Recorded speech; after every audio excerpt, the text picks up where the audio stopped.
The shadows sway and seem to say, tonight we pray for water, cool water. As you step out of the burning sun, following the deputy sheriff into the doctor's office, your heavy, dust-covered boot comes splashing down into a pool of water. After 2 days walking through the drought with nary a drop to be seen, part of you can't help but welcome the refreshing, rejuvenating sound. Once you see the source, you grow cold. Bodies line the beds, pale, clammy, and drenched.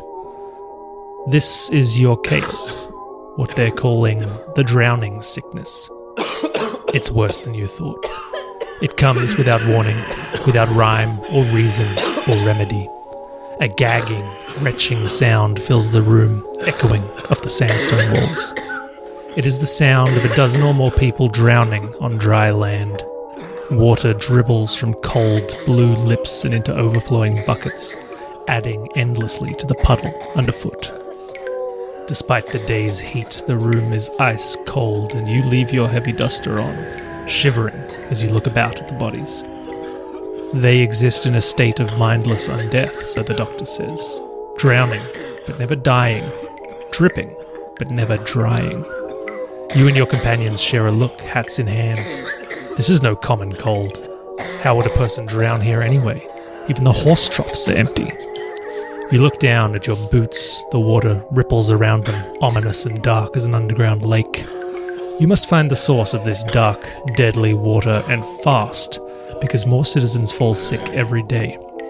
The deputy sheriff looks at you fearfully and croaks out one piece of utterly unnecessary advice.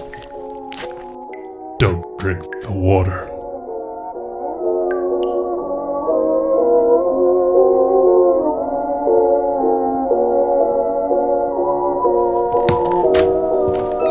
You exit into the unbearable heat of the day. The earth is cracked and parched. A lone tumbleweed rolls along in the middle distance. The air is so dry that it stings your lips, and the sun's heat feels like a heavy weight upon your shoulders. As you leave those harrowing, waking drowned, your first few footsteps darken the dusty earth for just a moment. The moisture from that sodden hospice is drunk into the earth in moments, and the dark footsteps are gone. How have these people survived with so little water? Dry as a bone for 2 days' travel in every direction, the valley had been green a year ago, but it was arid now, like it had been sucked dry. You look over to the town well, the one thing that has allowed these people to survive. How can it remain a source of water, moss-covered, resistant to severe drought? It couldn't. It shouldn't. You beckon your fellow detectives toward the well. These questions need answers. You approach the well and peer inside. The wet sheen of the well's walls extends down into almost nothingness. There at the bottom is the familiar movement of deep water. It is momentarily hypnotic, soothing, and then the water erupts.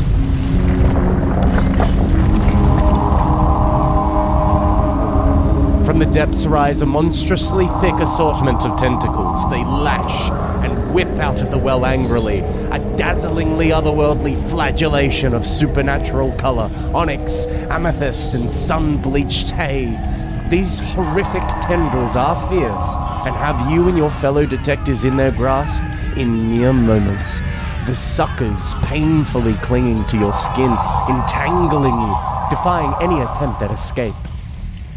This is going to be hard to explain in your report.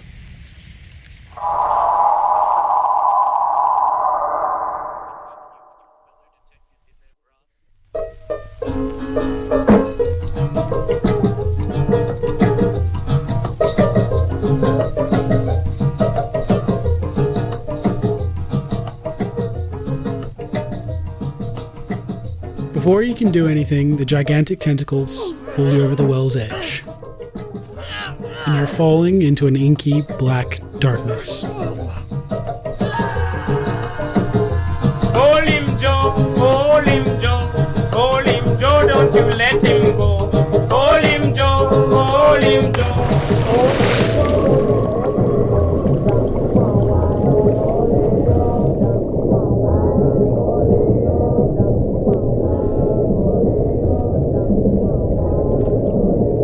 After a moment, you open your eyes and you find yourself still falling.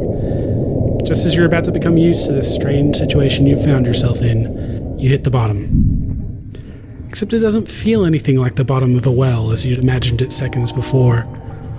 You sink through, almost as if moving through jelly, and then the world flips.